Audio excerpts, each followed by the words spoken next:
Hey everyone, how's it going? Welcome back. So today's video, I'm calling this Tesla for Beginners. So basically, whether you might be curious about purchasing a Tesla or maybe an electric vehicle, or you might have one on the way, this video is for you. So with the crazy increasing rise in gas prices over the past month or two, a lot of people have been curious about switching over from their gas vehicle to an electric vehicle, which for some that's it. It's scary because that's kind of a new frontier, like something that no one has experienced before. So this video is for you to maybe answer some of those questions. If I'm only going over a few things, but if you have any other additional questions, drop them in the comments and I will try to answer them as quickly as I can. But let's get started.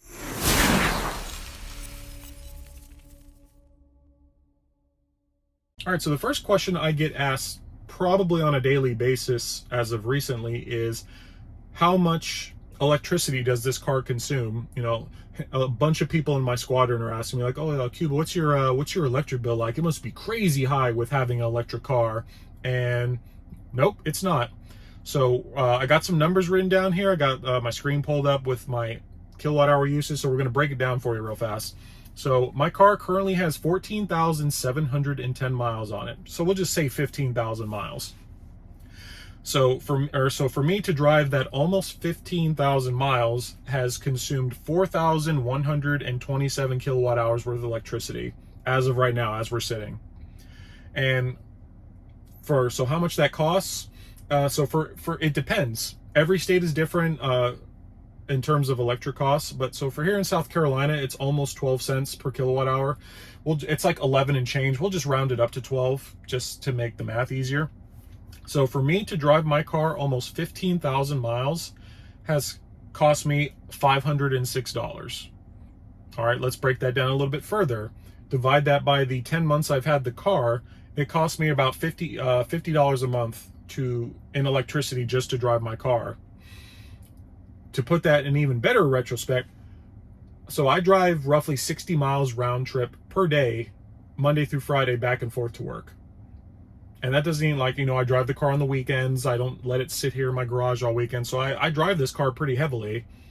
So for me to drive my car that much for $50 a month is amazing. When I tell people that, I kind of, that's how I break it down. So for me to drive my car is $50 a month, and their eyebrows raise, and then they instantly tell me how much they spend in gas. I know my one buddy, he's like, oh, I spent $110 the other day to fill up my tank, and it only lasts me 3 days. And I'm just like, holy crap, that's one advantage of not owning a gas vehicle anymore, because even though the gas has fluctuated from it used to be $1.79 back in the day, and now it's here in South Carolina it's $4.30, $4.40. I know parts on the West Coast we're seeing somewhere upwards of $6 to $7 to $8 a gallon. My electricity here has been constant. It hasn't really changed at all. So that's one pretty good advantage of having an electric car. And if you're one of those too, if you have solar on your house, guess what? You're driving this car basically for free, which is awesome. All right, something I get asked as well is maintenance costs.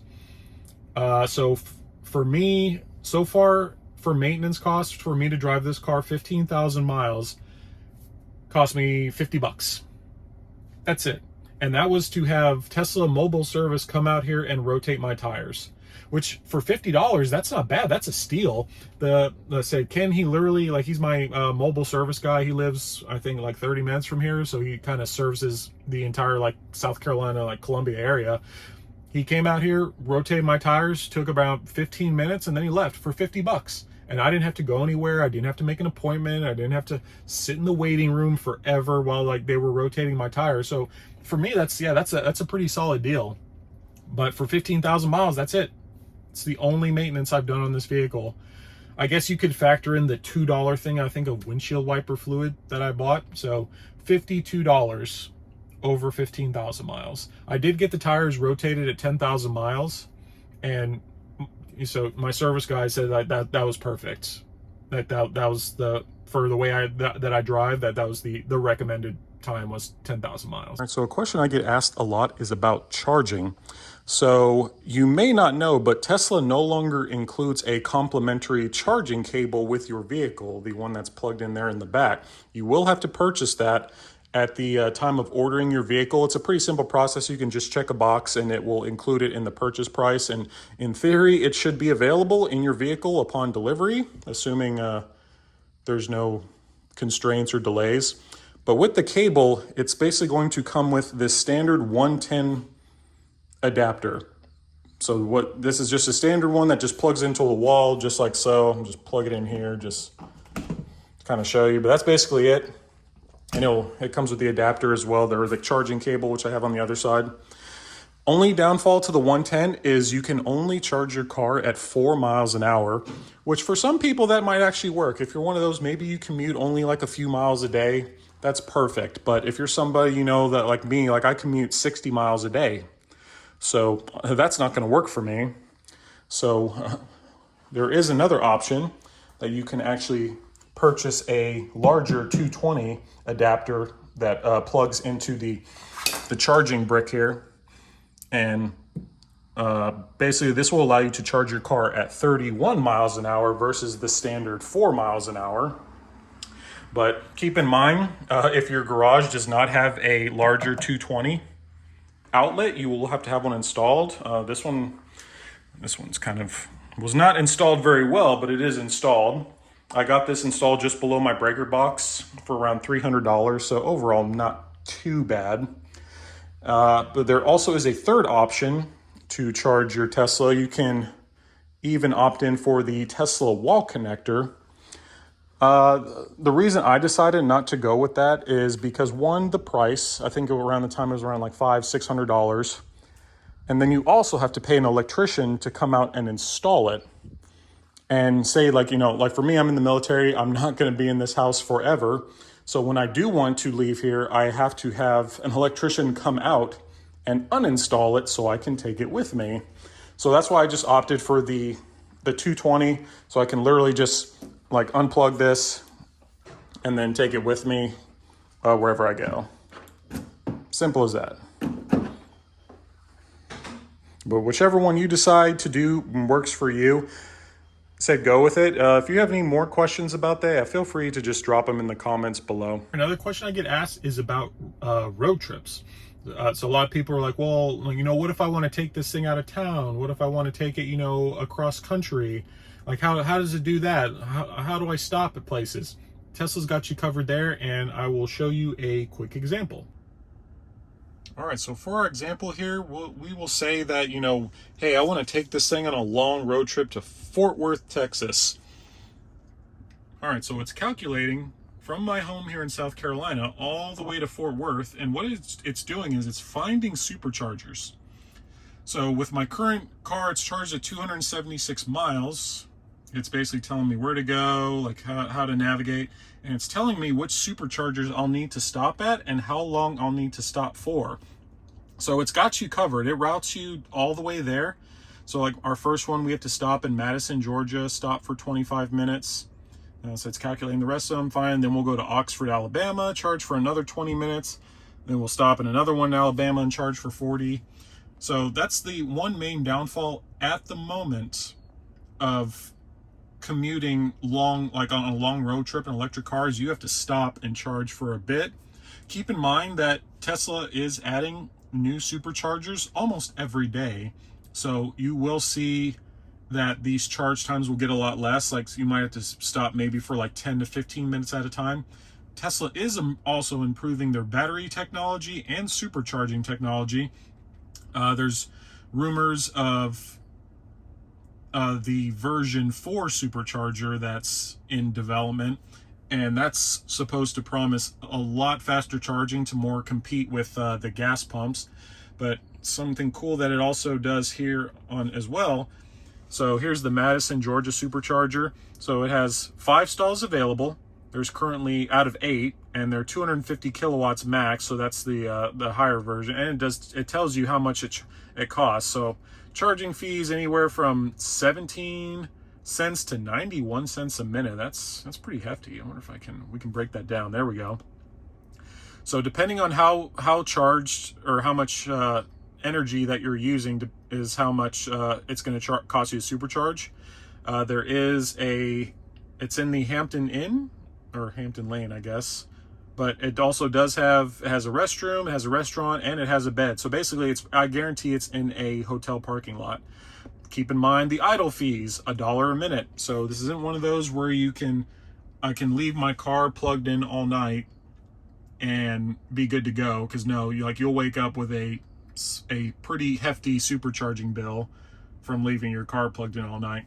But that basically just breaks it down with how to take road trips. I know that range anxiety is a lot for people. So word to the wise, keep this in mind too. So see how it's blue here and then it's gray here? Basically, this is as far as you can go and your car's going to die. Like, you need to supercharge here. But it takes us all the way across. There's our journey. So you're going through Shreveport and ending up in the Dallas-Fort Worth area. So I know some might have some range anxiety. They aren't exactly sure how they would charge, but nope, Tesla's got you covered there and we're all good to go. All right, something else we're going to talk about is one pedal driving.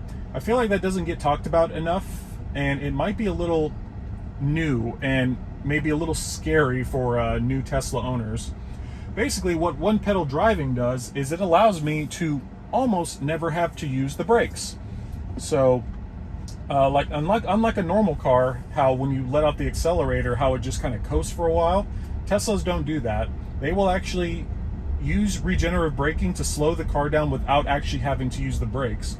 So a good example I'm about to do here. So we're going 28 miles an hour, let off the accelerator, there we are slowing down. And let's say I kind of slowed down a little bit early there, but I did all that, did this turn, slowed down without even having to use the brakes. And it's pretty simple. Like I said, it's a little confusing for people at first. That's something that they're not used to, especially if you're going from a gas vehicle to a Tesla. So I'll kind of do another example here. But like I said, literally going 25 miles an hour, we're going to let off the accelerator, let the car slow itself down, and allow us to make our turn, all without having to use the brakes. I think overall it's a pretty nifty feature. I've gotten used to it. For those of you that have been around my channel for a while, you know I used to have a Model 3, and when I sold that car, it had 40,000 miles, and when I got the brakes and all that checked on it, I literally had over like 95% of my brake life left, because I barely used the brakes. Which in that car I use the brakes quite often, because I was kind of new to the Tesla community. But in this car, I rarely even stepped on the brake pedal. Something else cool that it does is when you do step on, or when you do come to a complete stop, the car will hold itself in place without even having to use the brake pedal. So we'll come up here, we'll let the car slow itself down. See, all this without even having to touch the brake pedal. It is doing all of this. So it comes to a complete stop. See that H? That's H for hold. That means that the car is holding itself in place, and I did all that without even having to touch the brake pedal. Like I said, I would show my foot while I'm driving, but I think that's just weird, so I'm just kind of talking about it. Hopefully the intent gets met by explaining this to you, but basically that's one pedal driving it in a nutshell. Like I said, that is something that is new. I have let a few people drive my car, and that is the first thing that comes to their mind when they're driving, is like, whoa, this is so different. And I'm used to my gas car where it'll just go on forever, and I have to hold the brakes. Like, nope, not in this car. You will not have to do that. That's all I got for you today. I hope you found this video very informative. If you did, please give it a thumbs up. And if you're new to my channel and would like to show me some love, please consider subscribing. It definitely helps me out a lot. Thanks to everyone that supported me along the way. But I hope you enjoy the rest of your day. See ya!